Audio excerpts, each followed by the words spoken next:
A continuación, la hueca política.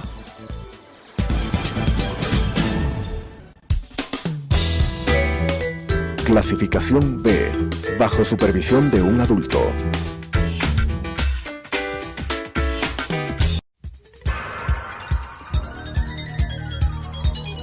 Las opiniones vertidas en este espacio por la producción y dirección del programa son de exclusiva responsabilidad de sus autores y de quienes intervienen en ellos.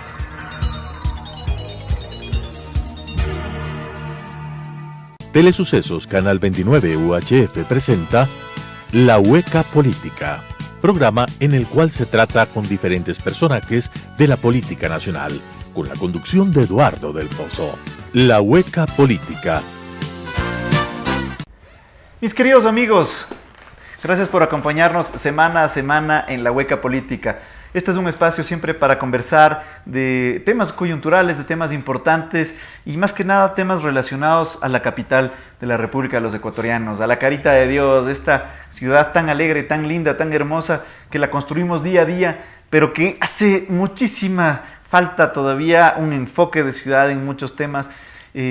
Y justo lo que nos convoca el día de hoy es hablar de urbanismo, hablar de recuperación del espacio público, hablar de si es que Quito es o no una ciudad amigable con el peatón, hablar de si desde la perspectiva de una persona profesional, técnica en temas de planificación y de urbanismo, Quito es caminable, es amigable entre sus ciudadanos, y si es que estamos por el camino correcto en términos de planificación, ¿qué hace falta por hacer? Así es que hoy nos acompaña Diego del Castillo. Muchas gracias, mi estimado Diego, por acompañarnos el día de hoy.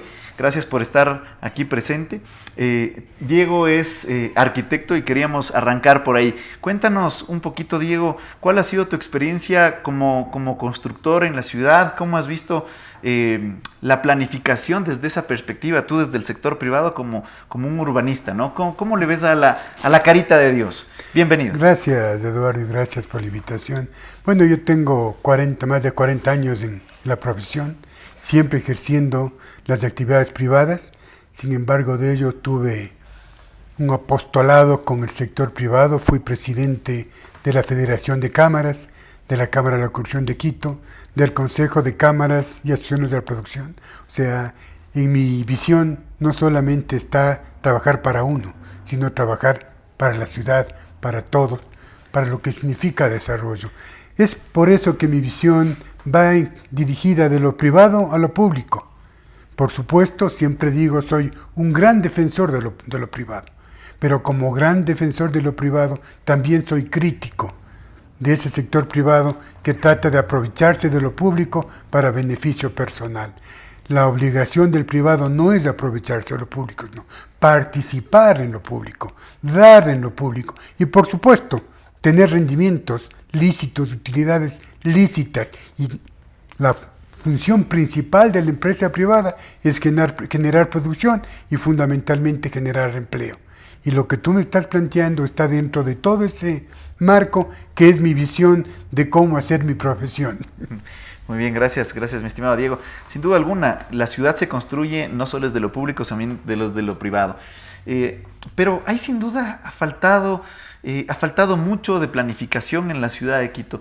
¿Cómo desde tu experiencia, en términos generales, crees que Quito ha sido bien planificado, que su crecimiento ha sido de acuerdo a lo que ha querido la ciudad, o ha sido un crecimiento exponencial sin la más mínima lógica, o crecimientos exacerbados en determinados sectores sin soluciones anticipadas a problemas de movilidad, a problemas de distinto índole que se ven en nuestra ciudad? ¿Cuál es tu análisis inicial del tema?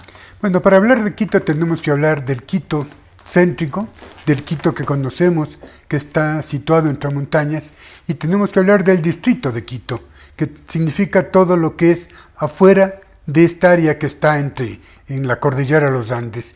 Desgraciadamente a Quito se le ha maltratado, porque no hay ni un solo estudio para desarrollar los proyectos de los valles. Acá se construye una vía que normalmente o generalmente es construida por la empresa privada y alrededor de esa vía comienzan a generarse desarrollos urbanísticos sin ninguna planificación, sin ninguna regulación. Es más, este momento el municipio de Quito, Eduardo, y sería bueno que intervengan, hasta ahora no decide qué va a pasar con todo lo que le rodea al aeropuerto.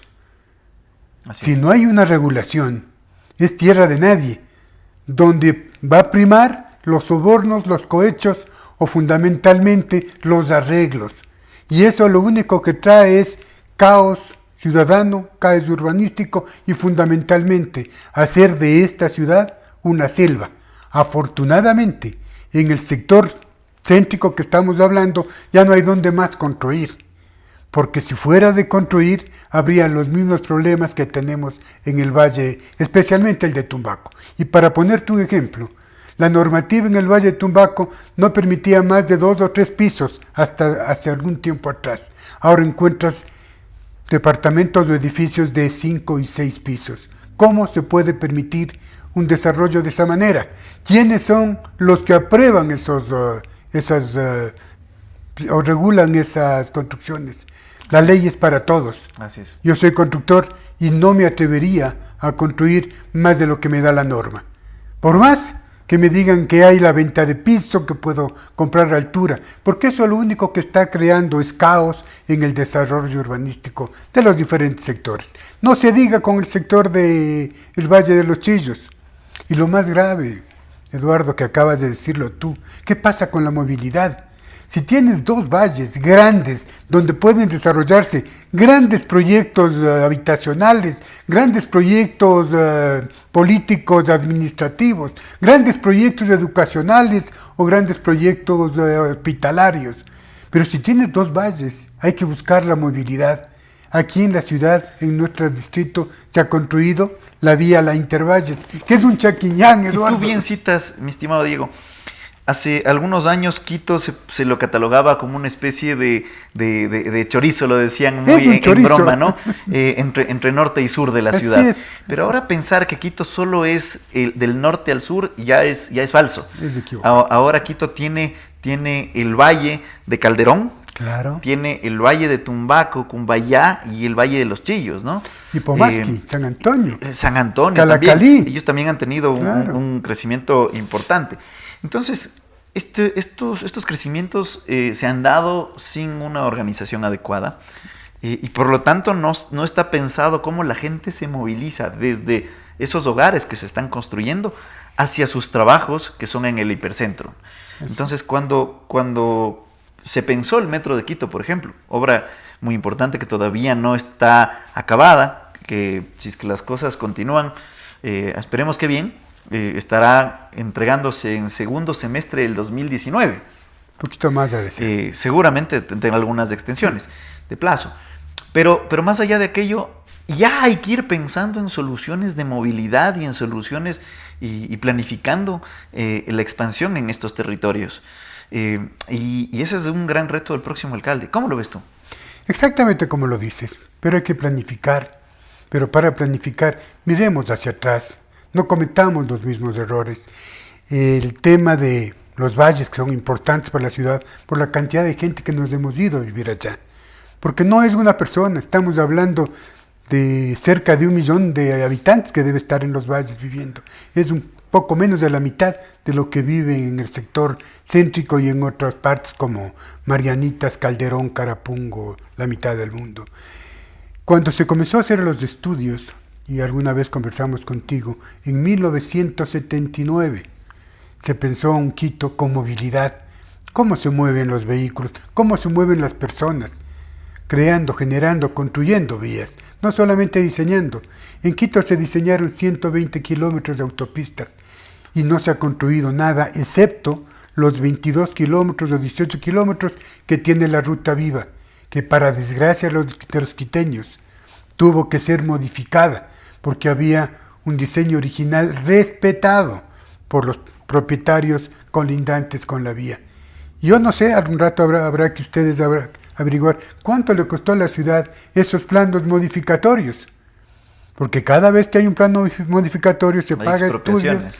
Expropiaciones no había razón de hacerlas. Alguna vez tuve la suerte de trabajar en el municipio y estuve encargado precisamente de la MOB Sur, que ahora se llama Ruta Viva. Y las personas me preguntaban, ¿y qué pasa con la vía? Esta es vía necesaria para la ciudad, hay que construirla, porque va a ayudar a todos. Y mi terreno, mi casa, vea, si usted está ahí, el municipio tendrá que reconocer el valor de la expropiación. Pero el valor no a tiempo presente, sino cuando se hizo la reserva del callejón para la MOB Sur, que fue en 1993, en tiempo del alcalde Yamil Maguad. ¿Sí? Estaba de presidente Sixto Durán. Hubo un decreto diciendo que la vía, que el sector de expropiación no surtía efecto y que levantaban la reserva. Sin embargo, se olvidaron que un año antes salió la ley del Distrito Metropolitano de Quito, donde encargaba a la ciudad el manejo de todo lo que significa territorio urbano. O sea, el decreto del tiempo de arquitecto Durán Ballén no surtía efecto porque ya había un cambio de mando en lo que significa Increíble. ordenanzas. Quería decirte esto porque se planificaron para Quito no solamente la Ruta Viva o la MOB Sur que le conocíamos, sino algunas, la de Zambisa, la de Nayón, la de Gualo. La única, Eduardo, no planificada, se llama Collas. Así es. La única no planificada. Cuando el alcalde Estaba Barrera, planificando de todas, claro. cuando el alcalde Barrera nos habló que iba a construir Collas en vez de Gualo, hablaba de 50 y 53 millones. Y se le dijo, primero revisemos costo-beneficio. Si bien es cierto la de Gualo, según los precios de ese tiempo la alcaldía, era el doble que la de Collas, servía a la ciudad para irse al aeropuerto. Pero creo que terminó costando el doble, ¿no? La de Collas no, Claro. 4 o 5 5 veces veces más. Entonces ahí tenemos un problema. ¿Por qué no haber utilizado ese dinero que se utilizó en la de Collas para hacer la perimetral metropolitana? Llegué unos minutos atrasados porque tengo una vía que une el sur con el norte o el norte con el sur, se llama Simón Bolívar. Tengo desde comienzo de la Simón Bolívar hasta donde salgo aproximadamente de 16 kilómetros. Me hago más o menos 45 minutos. Estoy hablando de una velocidad de 15, 20 kilómetros por hora. En una vía de esas condiciones, de esas características, es estar botando la plata. Imagínate. Bueno, creo que hemos hecho un análisis inicial Sí, de cómo está Quito de manera general, desde la perspectiva de un profesional en el urbanismo, en la arquitectura, que es siempre muy importante. Y yo quiero aprovecharte, Dieguito, para conocer tu criterio de algo más ya tal vez aterrizado, de algo que ya sentimos los quiteños directamente cuando salimos desde nuestras casas a comprar tal vez el pan en la esquina, o cuando vamos caminando para agarrar el autobús, para agarrar un vehículo, cuando vamos caminando por cualquier sector de la ciudad. Cualquier parte. ¿Crees tú que Quito es una ciudad amigable con el peatón? ¿Cómo ves el espacio público de nuestra ciudad, las aceras, las veredas, ¿no es cierto? ¿Crees que están adecuadamente diseñadas para que los quiteños podamos disfrutar al 100% de Quito? No, definitivamente no. Tú caminas por las veredas y si no estás pendiente por dónde das los pasos, es muy posible que termines en el suelo. Normalmente encontramos diferencias de niveles en acceso a casas, parqueaderos o accesos peatonales, o lo más grave, en diferencia de niveles de una a otra casa. Si tú no tienes la precaución de irte fijando por dónde caminas, es seguro que regresas a la tarde a la casa con algún moretón. Quito no es una ciudad amigable. Y en eso tenemos la culpa tanto la municipalidad como los constructores y también los propietarios, porque creemos que lo que está al frente de nuestra casa es nuestro, y no es cierto. Lo público es de lo público, y hay que respetarlo. Y acá no se respeta lo público. Y es una pena, hay personas que sí nos hemos preocupado en tratar de solucionar, pero hay sí un grano de arena en el desierto. Esto se necesita una normativa bien fuerte. Y para que se grafique más, dice la norma municipal que para parqueaderos o acceso a viviendas solo debe utilizar el 30% de su frente. Encuentras tú construcciones, ya sean unifamiliares o bifamiliares, que tienen todo el frente, con parqueaderos o con ingreso a las propiedades. ¿Dónde está el control municipal? ¿Dónde está la ética del profesional? ¿Y dónde está el respeto del propietario a la parte pública, al espacio público? No existe. Y ese es un trabajo bien difícil que hay que comenzar ya. Hay que comenzar a sembrar en el ciudadano el derecho a usar el espacio público y a sembrar en el propietario la obligación de respetar el derecho, el espacio público. Así es, Diego. Mira, cuando tú sales, y ustedes, mis queridos amigos que nos acompañan, cuando caminan por las aceras de nuestro Quito, lo más seguro es que a veces hasta nos toca abandonar la vereda y pasar hasta la calzada, hasta el asfalto, ¿no es cierto? Hasta la calle, para poder cruzar de manera relativamente cómoda. Más segura. ¿No es cierto? Pero uno creería que es más segura, pero es lo contrario. Es la calzada, pues, ¿no? Porque es la calzada y ahí vienen los vehículos, claro. ¿no? Y ahí es por donde no se debe caminar. Y eso pasa sin duda alguna, como tú lo dices, Diego, por una falta de normativa. Porque sin duda alguna la normativa no es clara para obligar a los constructores o a los dueños de las claro. casas, ¿no es cierto?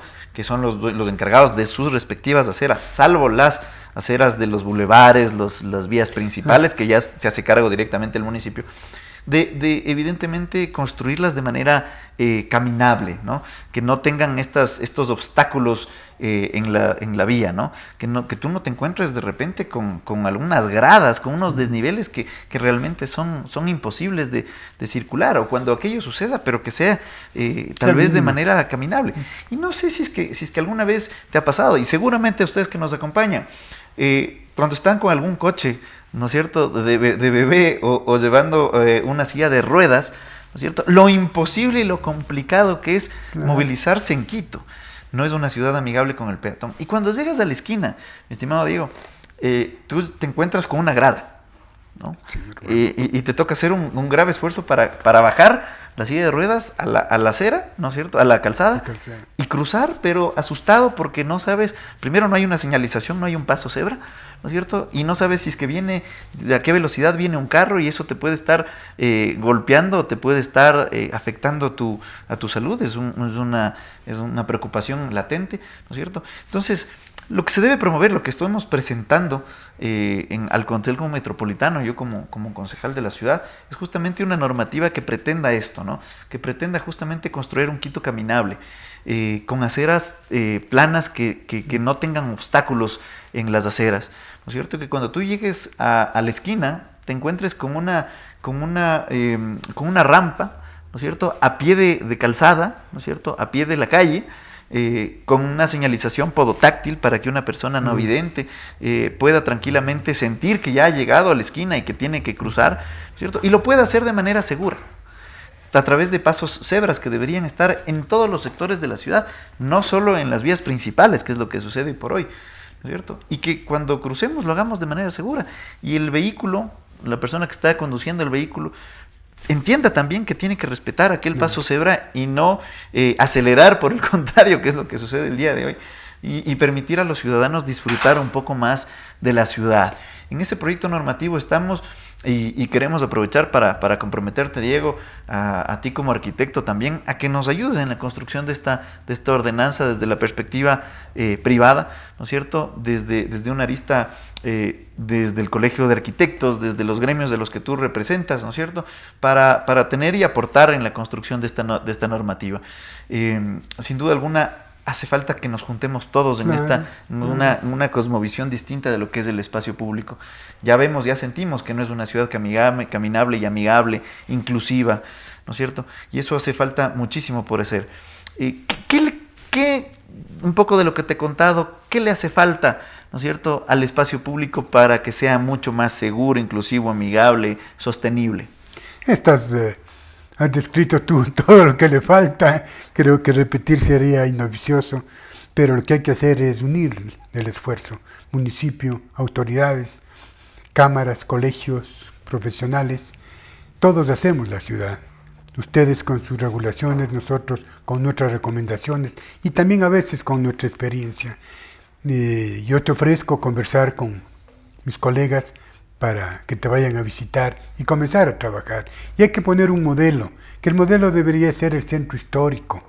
Por ahí deberíamos comenzar, porque salir al centro es no solamente para los turistas, para los quiteños también, es maravilloso. Es hermosísimo. Y quien te habla tiene la mala costumbre de pasar admirando todas las edificaciones antiguas.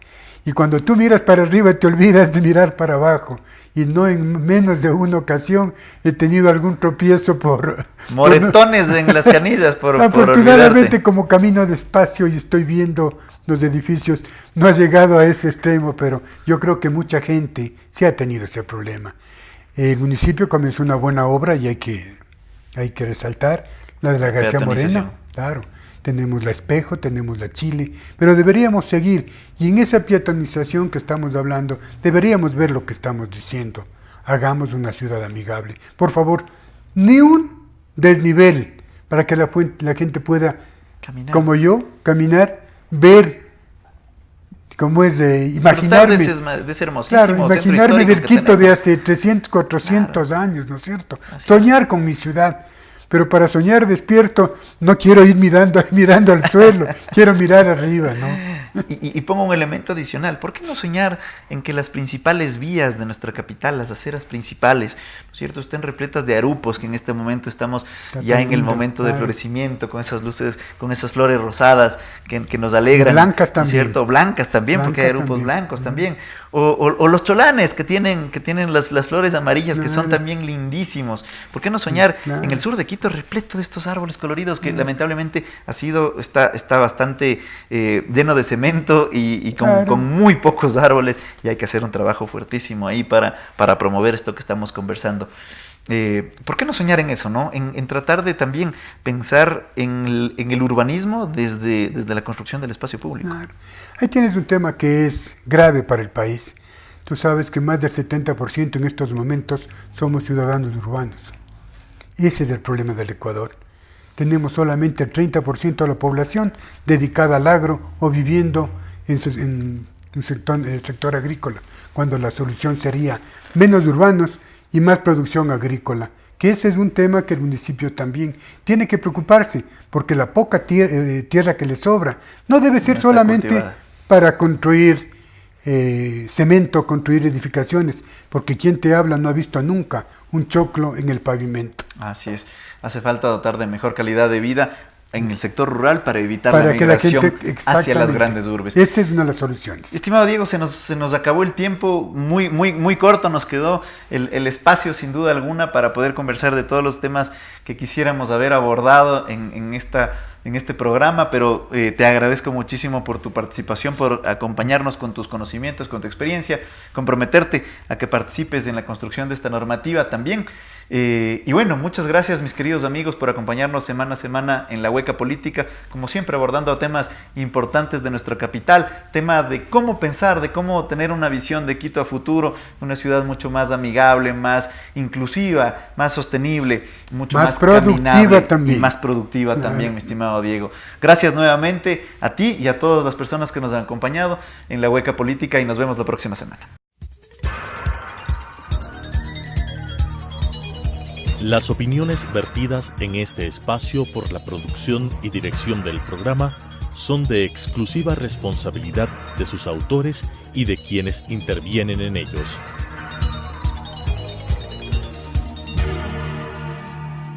Telesucesos Canal 29 UHF presentó La Hueca Política, programa en el cual se trata con diferentes personajes de la política nacional, con la conducción de Eduardo del Pozo. La Hueca Política